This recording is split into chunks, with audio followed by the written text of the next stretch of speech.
ನಮಸ್ಕಾರ, news of ಹಿಂದೂಸ್ತಾನ್ಗೆ ಸ್ವಾಗತ. ನಾನು ಧನಮ್ಮ. ಸಿದ್ದೇಶ್ವರ್ ಬ್ಯಾಂಕ್ನಲ್ಲಿ ಗೆಲುವಾಗಿದೆ. ಹಳೆ ಪ್ಯಾನೆಲ್ಗೆ ಮತ ನೀಡಿ ಎಂದು ಮನವಿ ಮಾಡಿದ್ದೆ. ನನ್ನ ಮನವಿಗೆ ಮತ ನೀಡಿದ ಮತದಾರರಿಗೆ ಧನ್ಯವಾದ. ಹಳೆ ಪ್ಯಾನೆಲ್ಗೆ ಮನವಿ ಮಾಡಿದ್ದೆ ಎಂದು ಸಚಿವ ಶಿವಾನಂದ ಪಾಟೀಲ್ ತಿಳಿಸಿದರು.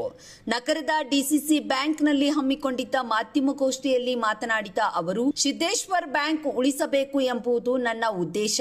ಹೀಗಾಗಿ ನಾನು ಆ ಪ್ಯಾನೆಲ್ ಪರವಾಗಿ ಪ್ರಚಾರ ಮಾಡಿದ್ದೆ. ಮತ ನೀಡಿದವರಿಗೆ ಧನ್ಯವಾದ ಸಲ್ಲಿಸಿದೆ.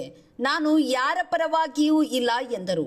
ಇನ್ನು ಕನ್ನೇರಿ ಶ್ರೀಗಳು ಆಡು ಭಾಷೆಯಲ್ಲಿ ಮಾತನಾಡಿರಬಹುದು. ಶ್ರೀಗಳ ಬಗ್ಗೆ ಯಾವುದೇ ಪ್ರತಿಭಟನೆ ಅತಿರೇಕಕ್ಕೆ ಹೋಗದಂತೆ ಮನವಿ ಮಾಡುತ್ತೇನೆ. ಸ್ವಾಮೀಜಿ ಮಾತನಾಡಿದ್ದು ಸರಿ ಎಂದು ನಾನು ಹೇಳುತ್ತಿಲ್ಲ, ಆದರೆ ಅವರು ಮಾಡಿರುವ ಕಾರ್ಯವನ್ನ ನಾವು ಪರಿಗಣಿಸಬೇಕು.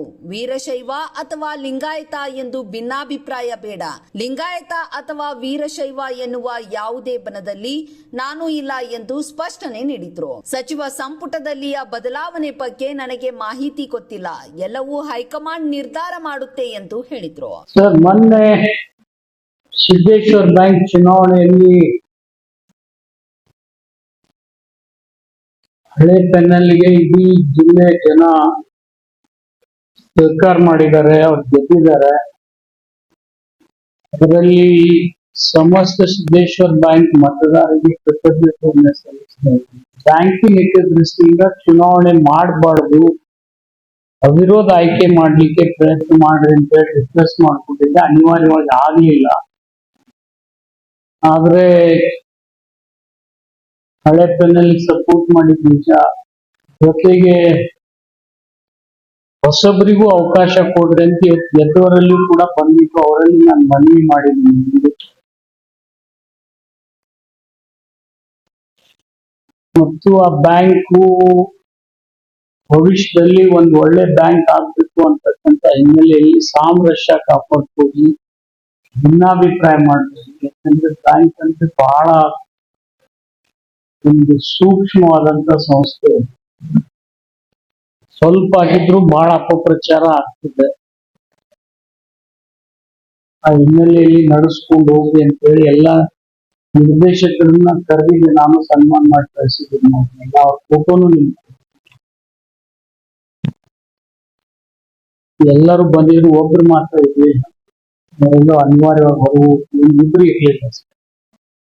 ಸೊ ಬ್ಯಾಂಕ್ ಇನ್ನೂ ಉತ್ತಂಗಕ್ಕೆ ಹೋಗ್ಬೇಕು, ಬೆಳಿಬೇಕು ಅಂತ ಹೇಳಿ ನನ್ನ ಆಸೆ. ಯಾಕಂದ್ರೆ ಒಂದು ಕಾಲದಲ್ಲಿ ಬಿಜಾಪುರದಲ್ಲಿ ಅತ್ಯಂತ ಪ್ರತಿಷ್ಠಿತ ಬ್ಯಾಂಕ್ ಮತ್ತು ಅತ್ಯಂತ ಹಳೆಯ ಬ್ಯಾಂಕ್, ನಮ್ಮ ಬ್ಯಾಂಕಿಂಗ್ ಹಳೆ ಬ್ಯಾಂಕ್ ಕಟ್ಟಿರ್ತಕ್ಕಂಥ ಬ್ಯಾಂಕ್ ಶೆಡ್ಯೂಲ್ ಬ್ಯಾಂಕ್ ಆಗಿ ಬೆಳಿಬೇಕನ್ನೋ ಅಭಿಲಾಷೆ.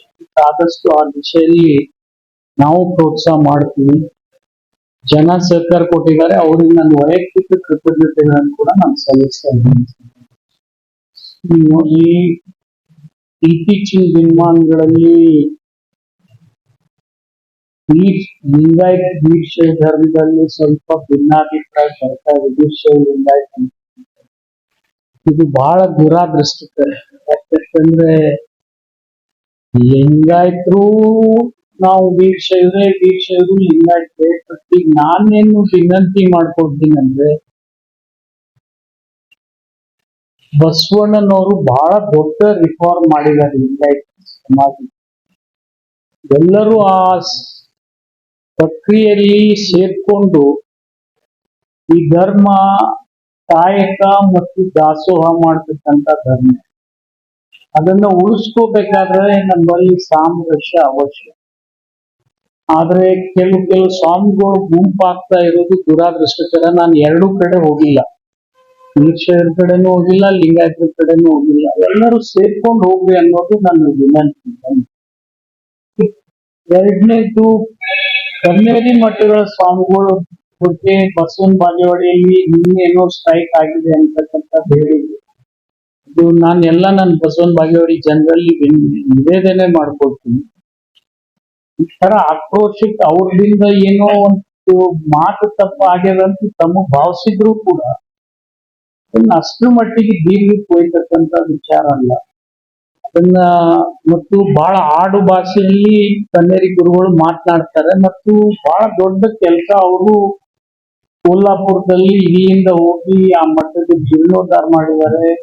ಅದಕ್ಕಿಂತ ಇನ್ನೊಂದು ಇಂಪಾರ್ಟೆಂಟ್ ಅಂದ್ರೆ ರೈತರಿಗೆ ಏನೇನ್ ಆಗ್ಬೇಕು ಆ ದಿಶೆಯಲ್ಲಿ ಅವರ ಬಹಳ ಪ್ರಯತ್ನ ಇದೆ. ಆ ಕೊಡುಗೆ ಕೂಡ ನಾವು ನೋಡ್ಬೇಕಾಗ್ತದೆ.